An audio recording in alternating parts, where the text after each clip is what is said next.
Welcome. You are listening to Inner Immigrant. I am Anna Keating. My guest today is Paul Elie. He's a columnist for The New Yorker. He's a professor at Georgetown and the author of one of my favorite biographies, maybe my favorite biography, The Life You Saved May Be Your Own, about four American Catholic writers, Flannery O'Connor, Thomas Merton, Walker Percy, and Dorothy Day. He's also the author of Reinventing Bach, and he's here to discuss his new book, a wonderful book called The Last Supper: Art, Faith, Sex, and Controversy in the 1980s. Paul, thank you for being here. Oh, it's a pleasure. Thanks for having me, and I'm so eager to hear what you have to say about the new book.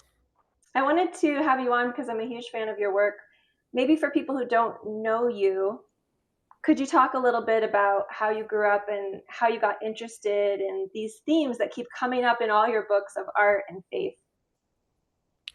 Yes, and this is the question that really goes to the bottom of what I've done over a couple of decades now, so I'm glad you asked it. I grew up in upstate New York, loving family, Catholic, real Vatican II Catholics, with a granduncle who was the Bishop of Vermont and had attended the Second Vatican Council. So kind of saw the best side of the post-conciliar church. Then I went to university at Fordham on a scholarship, and in New York City, as opposed to upstate New York, that a kind of older Catholicism still was there, neighborhoods and ethnic rivalries and big, heavy, sooty Gothic churches and so forth. And then I was getting a heavy load of Catholic intellectual history by virtue of Fordham being a Jesuit university. And I couldn't fit these things together, like Catholic New York, Jesuit education, and upstate upbringing. And I looked to literary writers just by instinct, to Flannery O'Connor, to Thomas Merton, to Dorothy Day, and to Walker Percy, kind of in that order, beginning when I was a freshman in college and probably through into my 20s. So that kind of writing became the place where it was put together sensibly. And so I suppose that's why I've kind of wanted to do that writing myself. I think of myself as writing nonfiction books that, are check out fully as cultural history or group portraiture or literary biography or whatever you want to call them, but that have a spiritual dimension or an inwardness that I associate with the writers I first admired, and then the people who are the subjects of the books. And I hope that that's not overstating the case, but that's what I'm trying to do. It's coming through. I absolutely understand what you're saying there. Your new book is about what you call crypto-religious artists in the 1980s. Maybe you could tell people what crypto-religious means. Yes, and I devised a definition for the term, but the term itself comes from Czesław Miłosz, the Lithuanian poet whose life he lived into his 90s, so it's spanned so much of contemporary history from really the Depression up to the present. He was a figure in my first book, The Life You Saved May Be Your Own, because he got into an exchange of letters with Thomas Merton in the 50s, Merton being the literary Trappist monk, and Miłosz, the Polish poet in exile living in Paris, having shaken the noose of communism. So he introduced himself to Merton, who, by virtue of being a Trappist, was a pretty Orthodox Catholic, by saying, I myself am crypto-religious. And for him, it meant having to conceal his religion both in the communist world and in the modernist aesthete world of contemporary poetry. And he developed that point. Well, move forward to the 80s, this period that I have wanted to write about for a long time, because it was the period in which I was formed, really, university student at Fordham, as I was saying, trying to kind of figure out how these different things fit together.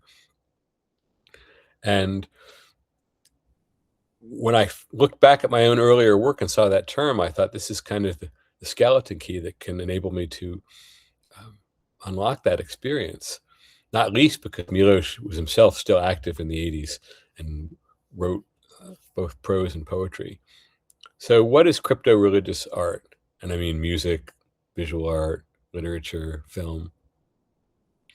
It's the work that it's clearly making use of religious stuff, religious images, religious language, religious motifs, religious patterns, but from a position other than that of conventional belief. And in the book, there's a whole range of unconventional dispositions, from Martin Scorsese and Madonna to Prince and Robert Mapplethorpe and Wim Wenders and U2 and the Smiths and Toni Morrison and William Kennedy and Sinead O'Connor, Yeah. Leonard Cohen, Dylan. But when you encounter their work, it's got this religious dimension, but you wind up asking yourself, well, what does the person who made it believe?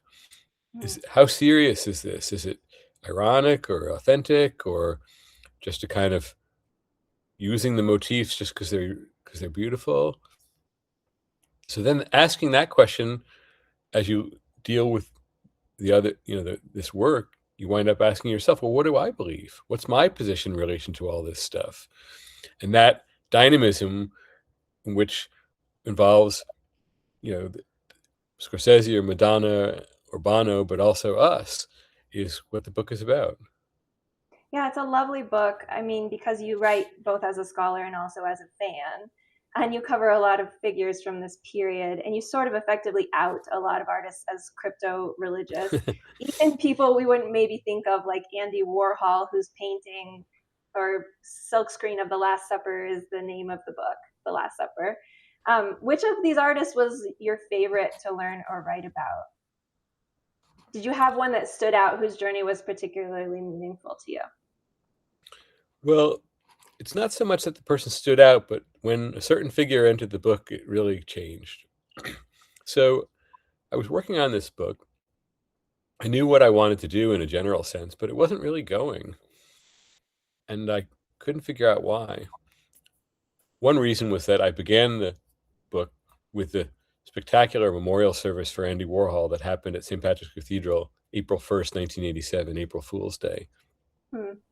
It's a real set piece, but I should have known from my time working in publishing, it's not wise to begin with the death of a main character. That's a formula for getting stuck in place. And Mm-hmm. so that's what happened. Then the pandemic came, suddenly had lots of time and was just ready to get this book in gear. And I looked at my previous work and found the term crypto religious, which was to put a name to the phenomenon I'm trying to describe is huge. Now I know what this thing is called. But to that point, I've been writing about mainly people dealing with Catholicism and their own Catholic inheritance. Warhol, Scorsese, Madonna, Bono. In the pandemic, I realized, wow, there's all this other stuff going on at the same time that's crypto religious. And when I realized that Leonard Cohen wrote the songs that he's now most widely associated with, songs using biblical imagery with total beauty and commitment, Hallelujah, If It Be Your Will, and some others. He was writing those at the same moment that Scorsese and Madonna were doing their thing, and they were all in Manhattan. The Mm-hmm. book really changed because suddenly the ambit of it is larger. It's not just crypto Catholics. Suddenly, to Warhol, who has a kind of detached or ironic approach to religion, Madonna, who's derisive and irreverent, and Bono, who's kind of powerfully but unspecifically spiritual in many ways. You have this highly specific figure, Cohen. He's fluent in Buddhism, he's fluent in Judaism, he's fluent in Christian imagery, Mm-hmm. he's a man of the world. It somehow fits together. And so that um, the complexity, but also the kind of total commitment to religious language that Cohen brings to those songs emboldened me both to make the book larger and to kind of be committed to it in the way that he's committed to his own work. Yes, I love it. One of the reasons to read this book is just because you get to read these incredible artists speaking about their spiritual journeys. And Leonard Cohen speaks quite eloquently about his own journey through all of these different world religions and his profound engagement with their themes. I really liked that you mentioned Jack Kerouac and the Beats because he wrote On the Road, which is considered kind of this hippie book, and he described it as a story of a couple Catholic friends in search of God. So that made me laugh, because sometimes the artist's own intention and the way the art is received are in contrast. Now, I hadn't really known that too well. The Life You Say May Be Your Own, my first book, came out the way I wanted. I'm really pleased with it after 20 years.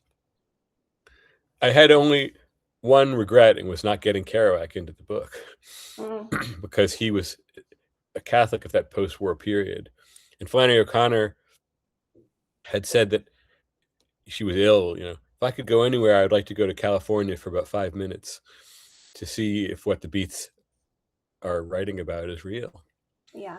Anyway, he found his way into this book because he and James Baldwin and James Joyce are like crypto-religious precursors to these figures in the 80s.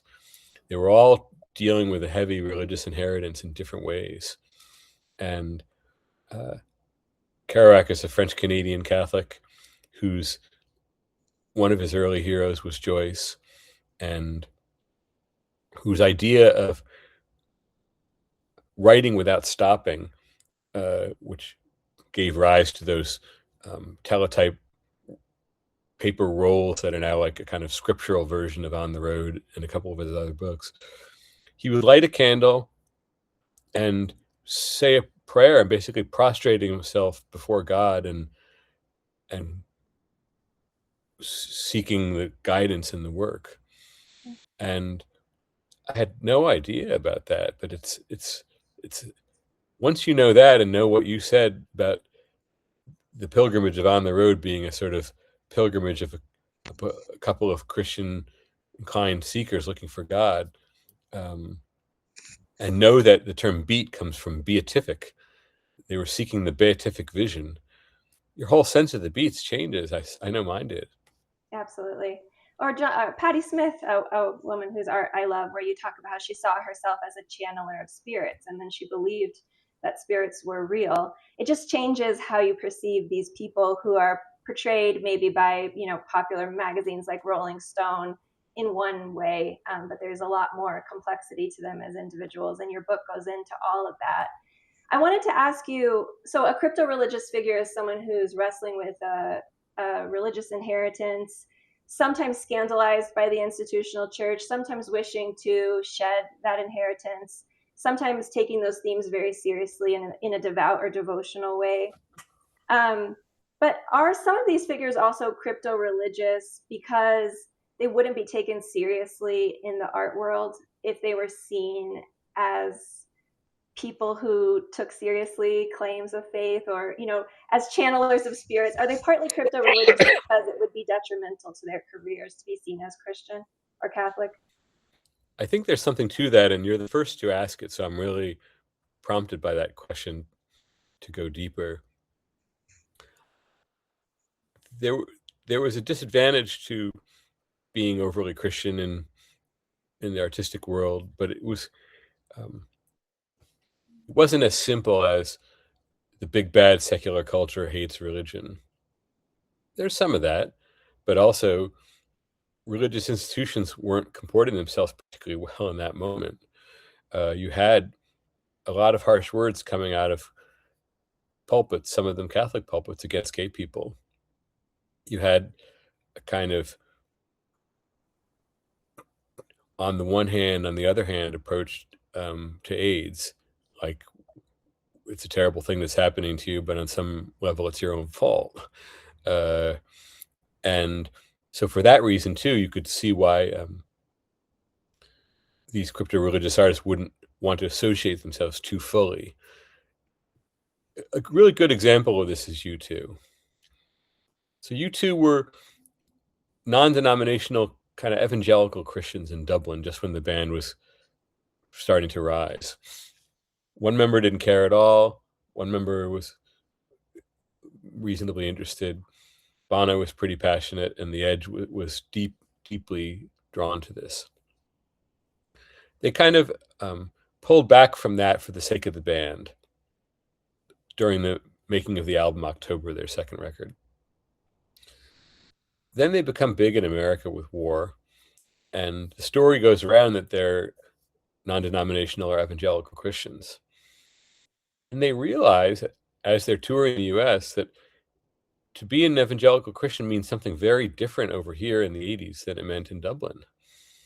Dublin had 15 centuries of Catholicism. Here, evangelical Christianity is on cable television, and in some ways it's a kind of stalking horse for white nationalism and resegregating the schools and so forth. So U2 had to kind of recalibrate, and one of the ways they did that was through Pride in the Name of Love, their song about Martin Luther King, which was a beautiful song, but among other things, kind of showed the public what kind of Christians how they saw themselves and which aspect of Christianity they were identifying with, because, as you say, there was all sorts of possibilities for misunderstanding. I mean, it's interesting.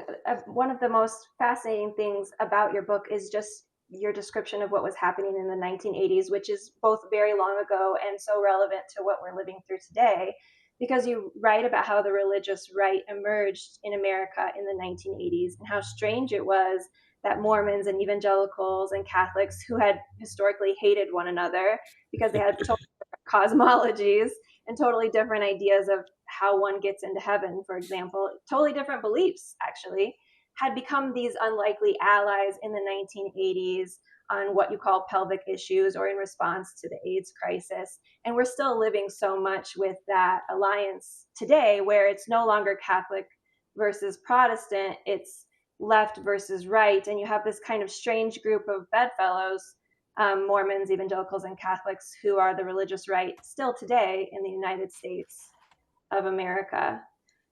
It's a really tragic part of your book, though, because I loved your book because it talks about how there's not just Christianity, there's Christianities. There's not just Catholicism, there's Catholicisms. Because as you write, at the same time that there were priests refusing to bury men who had died of AIDS, refusing to give them a funeral, which is horrifying to me, there were also priests like the Berrigan brothers and nuns who were ministering to those folks.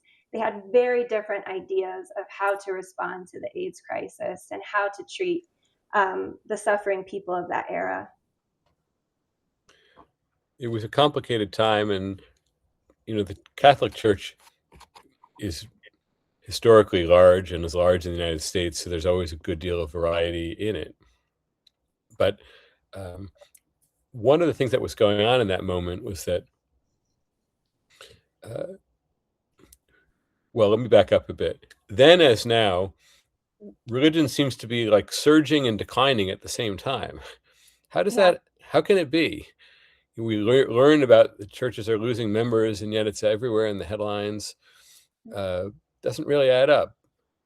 What's going on is that let's say in the 80s, the general assumption for a couple of hundred years at a minimum had been that Christianity was the dominant or kind of the religion in the United States. There were certainly some Jewish people and Chinese immigrants and so forth, but Christianity's pride of place was unquestioned. But with a lot of immigration from South Asia and Asia in the 60s and 70s, that was really changing by the 80s for the first time. Plus, the 60s had emboldened a lot more people just to not have any religion. So Christianity was losing its pride of place, and it was out of that anxiety that the certain Christian leaders struck out. Evangelicals, for example. In Catholicism, you had the further anxiety over the fact that the bishops knew they were sitting on a terrible scandal involving clerical sexual abuse, and some of them had aided and abetted it. And a reckoning was coming, and they were just trying to postpone it in many cases as long as they could. So it wasn't just you had Christianity declining, other religions coming into the public square. No religion suddenly has a position. Christian leaders are anxious about this loss, and then anxious about changing sexual mores and the fact that the Catholic Church is kind of implicated in sex crimes too. So it was a very heady time, and a lot of the things that we didn't fully understand about the moment, or what I've just said, we can understand it better in near retrospect. Yeah, your book is so fascinating and heartbreaking because you point to the Catholic philosopher Rene Girard, who wrote a famous book called The Scapegoat, and how the man dying of AIDS became sort of a scapegoat for sexual sin more generally, and also a way of directing focus away from the scandals in the institutional church, which were beginning to become a problem that people were aware of. And how tragic that we still have that kind of scapegoating happening in our culture today, where it's obviously a clear cultural narrative to say the sinners are out there. When even Pope Benedict, a very conservative pope, said the greatest threat to Catholicism is from within, right? The sins within. But yeah, I wondered about how that religious right coalition had stayed together because they are such different cosmologies and such an odd kind of grouping, especially Mormons, evangelicals, and Catholics. I don't know. They just had historically in the past defined themselves as against one another. It's complicated. To me, the aspect of it that speaks to the present moment most is that historically, people got religion at home before they even kind of had any choice. Yes. Whether you were Catholic or Calvinist or Presbyterian or Methodist in the burned over district, or uh, various other expressions, let's say, of Christianity. So then you kind of worked out what that meant to you as you grew older. And some people went away, some people switched religions or denominations, other people kind of got more intense. So the basic assumption is that like religion is kind of prior to everything else. Mm-hmm. But beginning in the 80s, we're seeing what's now quite pronounced, that people's political affiliations are prior to other affiliations. So the fact that they're Republican or come from a rural state or dislike the culture that's produced in New York or Los Angeles is it's that is prior to their adoption of a particular kind of Christianity in some cases. So it's a subtle difference, but a really important one, and it explains the brittleness of a lot of the Christian culture at that time, and the how can these people be teaming up together? It's because they're all white rural Christians who feel a threat from multi-religious cities that are quickly gaining in population and also in cultural power, and we Yeah. see that today, I think. Yeah. Oh, I don't know if it's better to have your politics come first because at least all of the world religions teach you to love your enemy. So that's one of the problems with politics coming first. It's a different world that we live in now.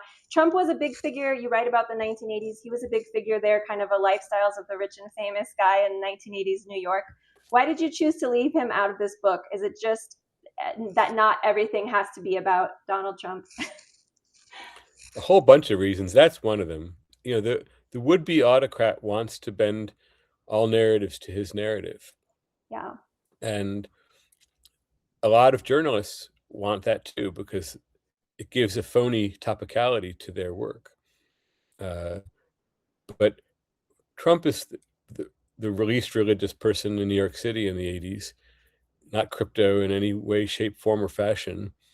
So he doesn't fit into that book, my book. And also, there are so many books about periods that kind of stuff everything in, and almost like the like a newsreel approach to things. My pretty firm rule was if it doesn't have to do in some degree with crypto religion, it doesn't get in. Yeah. So the narrative of Ronald Reagan bears directly on crypto religiosity. So he gets plenty of attention. Jimmy Carter, the same. The politicians who uh, made a scapegoat of Andre Serrano and Robert Mapplethorpe, they're right there. Alphonse D'Amato, the conservative senator from Long Island, who spoke at my college graduation in 1987, he tore up a photograph of Mapplethorpe's on the Senate floor. So the great scandal of the early 90s, Sinead O'Connor tearing up a photograph in public, was preceded by a senator doing the same thing. Hmm. Uh, so this is just to say politics have a presence in my book, but Trump wasn't in any way engaged in this with this material at all, so he doesn't make it in. Yeah, I loved the book. It'll make you think about people like Sinead O'Connor more deeply and what that action meant, and learn their stories. If a crypto religious artist is someone who takes seriously religious themes, even when they perhaps struggle with them, Trump is kind of the opposite, as you say, because he's the most atheistic president in US history, someone who never had a religious practice, and yet, like, happy to wave around a Bible or a cross, versus a crypto religious artist who has conflicted feelings, perhaps sometimes, about calling themselves a follower of Jesus, but yet wrestles very seriously with those type of stories and motifs in their art. Um, I wanted to know too, like, who do you see as crypto religious artists making art today, or is that category kind of disappeared from our public life? I don't think it's disappeared. I think that uh, the age that's described in the book is the beginning of the age we're now in. That's the way I depict it. A post-secular age in which all religions and no religion are kind of contending for attention in the public space. Institutional religion is still fairly strong, and I'm not advocating for crypto religion as some substitute. I'm trying to understand our situation, our predicament, if you will. And a number of reviewers kind of look down their noses at me as if I'm advocating this replacement faith when I'm trying to understand what the religious dynamism in our culture. Crypto religion depends on institutional religion, which passes on the images, which embodies authority, and so forth. But when you look at a lot of what we consider official or institutional religion, just right below the surface, you can see how cryptic it is. Mm-hmm. Uh, um, Bible passages, imagery. I was in Rome recently, and I watched the ritual that's at the heart of the Catholic hierarchy, the laying on of hands, where a bishop ordains other bishops. So Pope Leo ordained some new bishops of Rome. I know the history. I know this has been done for 1,500 years in the Lateran Basilica where I watched it. It was a profound experience. Mm-hmm. But on some level, it's just a man putting his hands on the forehead of another man. Yeah. Like it, it, it's pretty cryptic if you're just watching with your naked eye and this thing is happening before you. I'm glad Yeah. you're smiling because I guess you understand what I'm getting at. Yeah. So kind of explicit and cryptic religion are like in a dynamic relationship. Who's cryptic Absolutely. now? I mean, I wrote an epilogue that extended all the way to the present and then trimmed it back. But I made mention of Nick Cave, the songwriter, who no one would have picked him to be the artist who would kind of go deepest out of that post-punk scene, but he's had a 40-year career when he uses the religious imagery, it seems deeply felt and sincere, but also alt or punk in a credibility maintaining way. Yeah. PJ Harvey, who's played with him over the years, her work has gone to this well, so to speak, a number of times. Yeah. And there are others, but those are two that come to mind for my generation. Yeah. I loved when you talked about Aaron Neville. The Neville brothers version of Ave Maria is my favorite. It strikes me how many different artists, even like Alanis Morissette, has recorded that song. Um, because he's in a work camp because he's been arrested for heroin abuse, and he's singing Ave Maria to the birds. And I think that's such a nice image from your book of someone who is not obviously an apologist, nor is he a critic, and he doesn't have to fit into that black and white binary. He's a person who is working out his salvation with fear and trembling, like St. Paul. He's a complicated, real human being and an artist. Yeah, and we need more of those kinds of stories where it doesn't have to be this kind of black and white, all or nothing, because those don't always feel authentic. And as you point out, many of those kind of public religious figures then did come to scandal, like Tammy Faye Baker or something, right? So they were speaking so like strongly for faith, and then behind the scenes it wasn't so simple. And so that image of Aaron Neville singing to the birds Ave Maria feels more authentic of where most of us find ourselves, knowing that we're far from who we want to be, but also seeking God and seeking a kind of spirituality that can sustain us through the challenges of just being a human and alive. I'm so glad you mentioned it because you know, he was in a work camp. That's why he was out in the woods. Instead of being incarcerated, he was allowed to serve a sentence, um, helping to fight forest fires or something like that in California. And he's so far away from his music at that point. I mean, this is a person whose voice is considered the voice of God for some people. Like for pure vocal talent, Aaron Neville is as, as talented as any singer in the United States over our whole lives. But at that moment, he's just a man in need, you know, who who is putting his life back together and asking for supernatural aid to do it. He's not thinking, how is this going to fit into my set? What's it going to mean that I can add this uh, revival suite to Neville Brothers encores?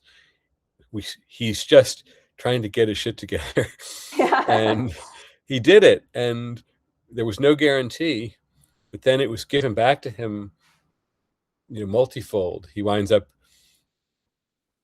with that voice, and that repertoire of devotional songs is now, you know, part of the history of New Orleans.